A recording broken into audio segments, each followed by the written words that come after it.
right, today we are reviewing a really core Algebra 1 skill. We are going to solve systems. So here at the top, I'm just giving you a little refresher on our different types of solutions for systems of linear equations. So a system of linear equations can have one solution, no solution, or infinitely many solutions. If we have one solution, the lines must cross. They must intersect. So this point right here, that is the one solution that they would share in common. Another option is that we have these two parallel lines. We know that parallel lines, they have the same slope, which is why they never cross. So there are no solutions that they would share in common because they never intersect. Okay, last option is that we actually have two lines that are the same. So we usually get two lines in an equivalent structure, and when we graph them, they overlap. So if I was to take any point that's on one line, it would also be a point on the other line, and since lines extend in two directions forever, there's really an infinite number of solutions. All right, so let's get into solving systems. We have three methods at our disposal. Let me slide this up. So we can solve a system by graphing. We can solve a system using substitution. We can solve a system using elimination. So what I'm going to do is I'm going to solve the same system three different ways. So my first one here is graphing. So when I look at that first equation, I would probably recognize that that's in standard form, and I would graph it using the intercepts. So the x-intercept occurs when the y value is 0. So if I cover that up and solve for x, I get -2. So my x-intercept is -2, 0. Okay, my y-intercept occurs when x is 0. So if I plugged in 0 here, covered that up, the y value is -2. So my y-intercept is 0, -2. Let me plot those points. Here's -2, 0, and here's 0, -2, just like that. Okay, and then I'm going to connect my dots and draw my first line here in red. Okay, my second equation, I'm going to put it in a more graphable format. Right, this one would be challenging because I can see that one of the intercepts would be a fraction. So what I'm going to do is I'm going to put it in slope-intercept form. Y equals mx plus b. So I want to solve for y. So I'm going to go ahead and I'm going to add 8x to the other side. So I have 2y equals 8x minus 14. Okay, from here I need to divide each side by 2, which means that every single term will be divided by 2. So I have y equals 4x minus 7. So that is what my equation looks like in slope-intercept form. So I'm going to drop my anchor at 0, -7, so right here. And then my slope is 4. So I'm going to go up 4. And right 1, and I can see right there is my point of intersection.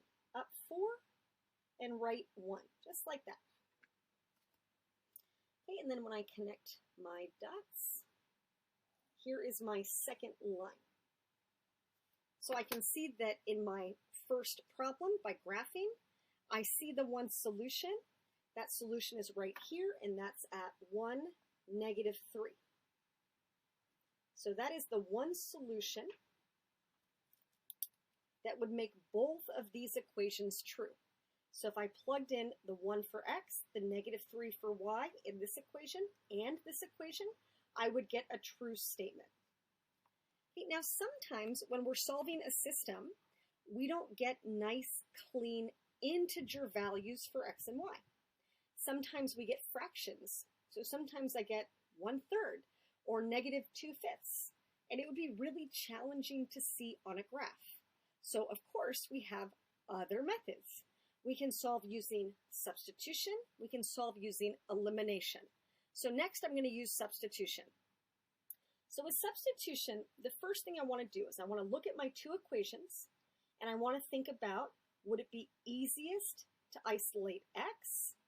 Would it be easiest to isolate y? And in which equation?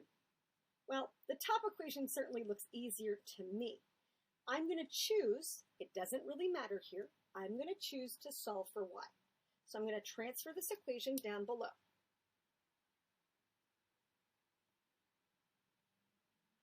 All right, so x plus y equals negative 2. I'm going to solve for y. So I'm going to take away x from each side. So y equals negative x minus 2. So y is equivalent to negative x minus 2. So now I'm going to look at my second equation, and I'm going to take this negative x minus 2, and I'm going to plug it right in for the y in that second equation. So now I have negative 8x plus 2 times negative x minus 2 is all equal to negative 14. So now when I stare at this, I see, oh, I have a beautiful equation in one variable. So a one variable equation. Everything is in terms of x. There is no more y. So now I distribute the 2. I have a negative 8x minus 2x minus 4 equals negative 14. Okay, here, the like terms, I have negative 10x minus 4 equals negative 14. I'm going to add the 4 over. So negative 10x equals a negative 10. And then I divide the negative 10 away from each side. And it confirms that x equals 1, right? I already knew that because I did solve it initially by graphing. So now if I want to get the y value, I could go back to either equation, whichever one looks easier. The top looks easier. So let me write that out. X plus y equals negative 2. So I want to plug in for the x. So 1 goes here, plus y equals negative 2. Take that 1 away, and I get that y equals negative 3. So again, it's just confirming for me what I already knew, just going at it a different way. So my solution, it's still 1, negative 3. All right, last method over here, elimination. So elimination, we want to eliminate one of the two variables, either the x's or the y's. So we want to create opposites in either the x or the y. So let's say that I'm choosing to eliminate x. Let me focus on those x's right here. So what could I multiply everything by on top to make opposites, right? I see a 1x and a negative 8x. I can see that I can multiply everything on top by 8, and then I would have opposites. 8 and negative 8 are opposites because they add, they sum to 0. So I'm going to go ahead, I'm going to multiply everything on top by 8. And what I do to one side, I have to always do to the other to balance my equation. So right now I have 8x plus 8y equals negative 16. I'm going to rewrite that bottom equation. Negative 8x plus 2y equals negative 14. All right, so I see them stacked on top of each other. So now when I add down, those opposites clear away to 0. Those two y terms sum to 10y. And then here I get negative 30. Okay, divide each side by 10. And y equals negative 3. All right, I've solved for y. So once I've solved for y, I would plug back in and get the x.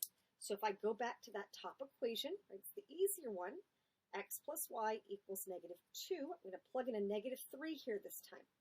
So x plus negative 3 equals negative 2. Add 3, and we get that x is 1.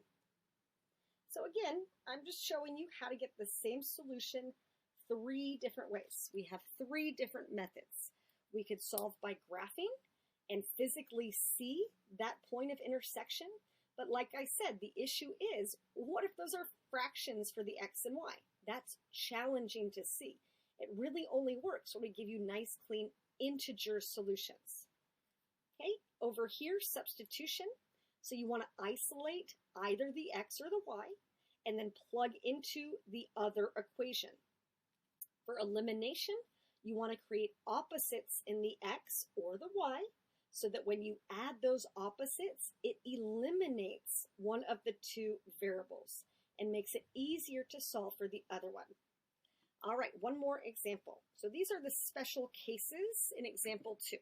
So the special cases like the no solution or infinitely many solutions that you see at the top of this paper. Okay, so when I see the first one, I'm saying graph and then solve using either substitution or elimination. So when I look at that first equation, I see, oh, that is in standard form. Let's solve for the intercepts. So x-intercept is when y is 0, so I'm going to plug in 0 and then cover that up because that just wipes away to 0. So now I have 3x equals negative 12. If I divide each side by 3, I would get negative 4. So my x-intercept is at negative 4, 0. The x value is negative 4 when the y value is 0. If I solve for the y-intercept, that's when x is 0. If I plug in 0 here, that makes this whole part go to 0. So now I have negative 4y equals negative 12. Divide each side by negative 4, and I get 3. So this as a point would be 0, 3. So when x is 0, the y value is 3. Let's plot those points. So negative 4, 0, and 0, 3. So right there, I'm going to graph.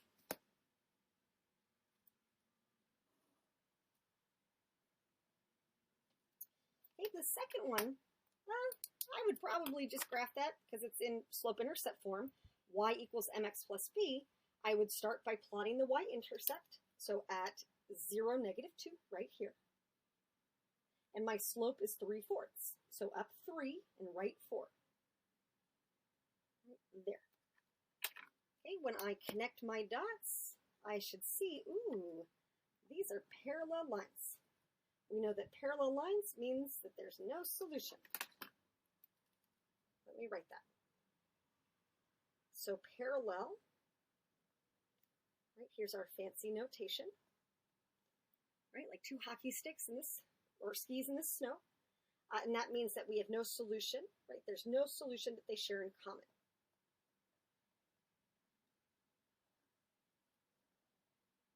How could I check that algebraically? Well, I could use substitution or elimination. When I look at these two equations, the y is already isolated, so I'm going to use substitution.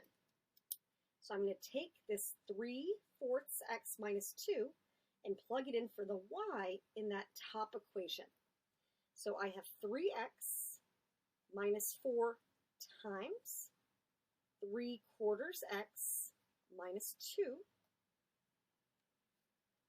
okay, and then equals negative 12. Okay, so now I have to distribute that negative 4. So I have 3x minus 3x plus 8 equals negative 12. Uh-oh. Look right here. Those are opposites. Those clear to 0. So we get that 8 equals negative 12. Well, that's obviously false. And the fact that both x and y cleared away and we were left with this false statement tells us that this is no solution. All right, one more example.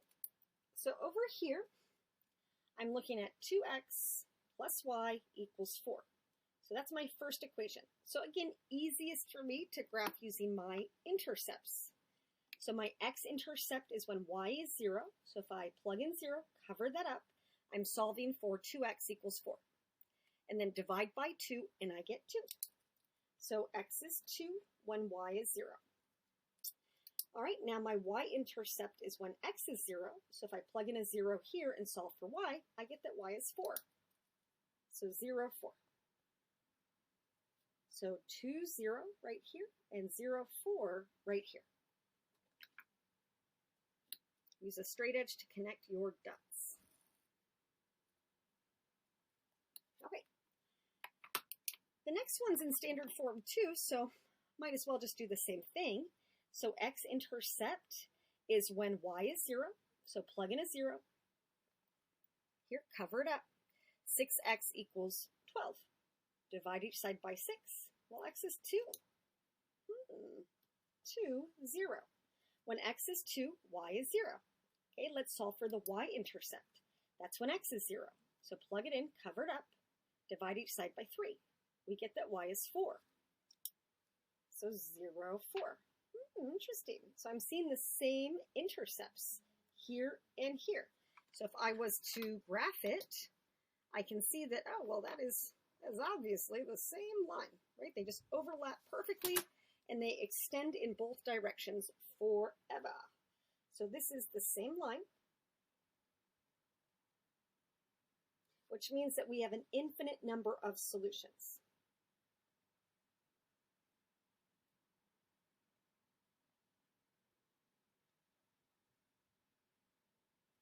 Okay, well, could we check that algebraically? Well, over here we did substitution, so let's do elimination over here. I'm going to rewrite those two equations. So 2x plus y equals 4. 6x plus 3y equals 12. So if I'm using elimination, I want to create opposites in x or opposites in y. So if I look at the x's, I would multiply the entire top by -3. Okay, for the y's, it would actually be the same. So let's pretend that we're just getting rid of the x values. So I'm going to multiply everything on top by -3. So next stage, I have -6x minus 3y equals a -12. On bottom, I have 6x plus 3y equals +12. So now that I have them stacked together, I can add down, and I see that my x's, their opposites, clear away to 0, and so are my y's. So I really have 0 on the left, -12 and 12, well, those are opposites too. That equals 0. So in this case, in this special case, the x and y both wiped away, and we were left with a true statement. And that tells us that there are infinite solutions.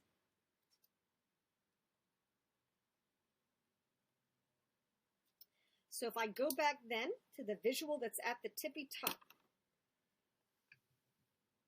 if I'm solving algebraically, here I should produce a solution for x and a solution for y. Over here, algebraically, I should get a false statement. In our example, we had 8 equals -12, clearly false. So that signals to us that there is no solution.